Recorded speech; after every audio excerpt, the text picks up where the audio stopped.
بسم اللہ الرحمن الرحیم. ناظرین، پروگرام کرنٹ افیئر کے ساتھ آپ کا میزبان سید آصف علی حمدانی حاضر خدمت ہے. ناظرین، 6 سال کی طویل مدت کے بعد آج نواز شریف، جن کو تا حیات نااہل قرار دیا گیا تھا، ایک مرتبہ پھر وہ بلا مقابلہ پاکستان مسلم لیگ کے صدر منتخب ہو چکے ہیں. لاہور کے اندر آج مسلم لیگ کی جنرل کونسل کا اجلاس تھا اور ان کے مقابلے میں کسی نے بھی کاغذات نامزدگی داخل نہیں کرائے، اور اس طریقے سے نواز شریف ایک مرتبہ پھر پاکستان مسلم لیگ کے بلا مقابلہ صدر بن گئے ہیں. انہوں نے اپنے صدر بننے کے بعد جو خطاب کیا ہے، ان کی وہی پرانی ماضی کی تمام یادیں تھیں، اور وہ بار بار کہہ رہے تھے کہ مجھے کیوں نکالا، اگر مجھے نہ نکالا جاتا تو میں پاکستان آج ایشیا کا ٹائیگر ہوتا. اور انہوں نے عمران خان کو چیلنج کر دیا ہے. عمران خان کو انہوں نے بڑا چیلنج دے دیا، اور انہوں نے کہا کہ عمران خان میرے خلاف جو ہے وہ لندن میں بیٹھ کے اس نے پلان تیار کیا، اور انہوں نے کہا کہ جنرل ظہیر اسلام جو سابق جنرل ہیں، ان کو انہوں نے کہا کہ انہوں نے یہ مجھے خود سب کچھ بتایا تھا کہ ہم نے تھرڈ جو ہے وہ پارٹی وہ ہم لانچ کر رہے ہیں، اور وہ عمران خان کی صورت میں ہے اور پی ٹی آئی کی صورت میں ہے. انہوں نے یہ بھی کہا کہ عمران خان کی جو جماعت ہے وہ اسٹیبلشمنٹ کی جماعت ہے، اور یہ اسٹیبلشمنٹ کے بل پہ ہی 2018 میں وزیر اعظم بنا. انہوں نے بہت ساری اور بھی نشاندہیاں کی کہ اگر ہماری مختلف حکومتوں کو گرایا نہ جاتا تو آج پاکستان جو تنزلی کا شکار ہے وہ نہ ہوتا. اور آج انہوں نے واضح طور پہ ایک پیغام دیا ہے کہ میں اور میرے پارٹی ورکرز نے جس طریقے سے قربانیاں دی ہیں، ہم پاکستان کو خوشحالی کی طرف لے کر جائیں گے. اور انہوں نے یہ بھی کہا ہے کہ ہمیں دوبارہ اگر وہی ماضی والی غلطی دہرانے کی کوشش کی گئی تو اس دفعہ ہم خاموش ہو کے نہیں بیٹھیں گے. وزیر اعظم شہباز شریف بھی جو ان کے بھائی ہیں اور وہ صدر تھے، انہوں نے یہ سیٹ خالی کر کے اپنے بھائی کو واپس، ان کی امانت تھی، واپس کی. انہوں نے بھی آج خوب وہ گرجے اور برسے، اور انہوں نے کہا کہ عمران خان، انہوں نے عدلیہ کو جو ہے وہ ہدف تنقید بنایا اور کہا کہ عدلیہ کے اندر کچھ ایسے ججز ہیں جو عمران خان کو باہر نکالنا چاہتے ہیں، اور انہوں نے کہا کہ ہم یہ نہیں ہونے دیں گے. یعنی کہ اب عدلیہ کے اوپر بھی ایک پریشر ڈیولپ کیا جا رہا ہے کہ عدلیہ کوئی بھی آزاد اور انصاف پہ مبنی فیصلہ نہیں کر سکتی. اور عدلیہ کو یہ واضح ایک قسم کا اشارہ دیا گیا ہے، دھمکی دی گئی ہے کہ اعلیٰ عدلیہ کے ججز نے اگر عمران خان کو باہر نکالنے کی کوشش کی تو جو ہے اس کا ری ایکشن جو ہے وہ نون لیگ کی طرف سے ہوگا.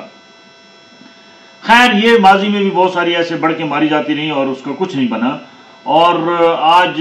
یوم تکبیر بھی تھا، 28 جو ہے وہ آج جو ہے مئی، اور 28 مئی کو یوم تکبیر اس دن دھماکے کیے گئے تھے. اور وہ گمنام ہیرو جس کا نام ڈاکٹر عبد القدیر خان تھا اور ڈاکٹر سمر مبارک ہیں، جن کی وجہ سے ہم بہت بڑی ایٹمی طاقت پاکستان بنا، ان کے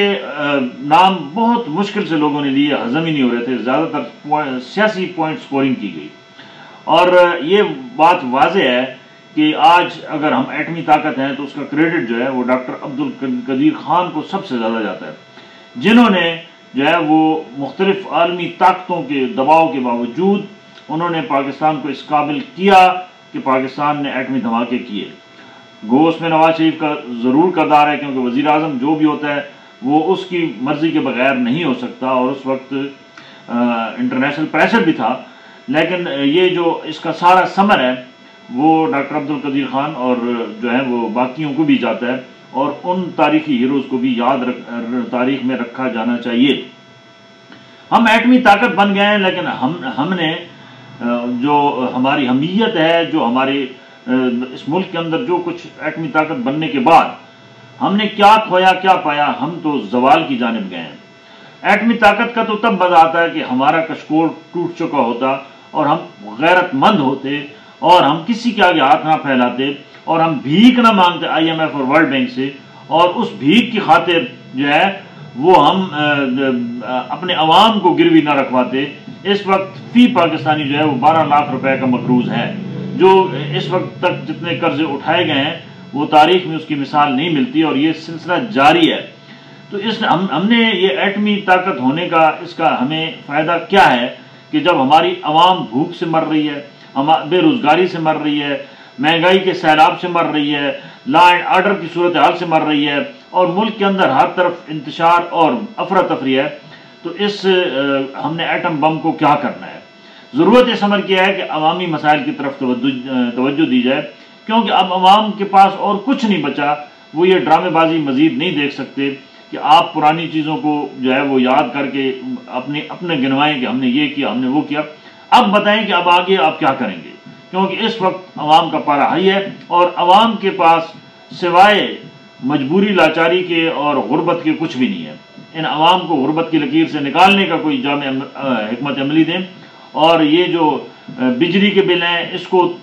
آپ لائیں 10 روپے یونٹ پہ، پھر تو کو پتہ چلتا ہے کہ آپ عوام سے مخلص ہیں۔ اسی طریقے سے آپ باقی بھی چیزیں لائیں، گیس کے بل جو آپ نے بڑھائے ہیں وہ واپس کریں۔ اس طریقے سے پیٹرولیم مصنوعات، پوری دنیا میں پیٹرول کی قیمتیں کم ہیں، پاکستان میں سب سے زیادہ ہیں، اس کو کم کریں، تو تب مزہ آتا ہے کہ عوام کو حقیقی معنوں میں ریلیف دیں۔ بصورت دیگر اس قسم کے نعرے اور ہر سال جو ہے وہ یہ دن منا کے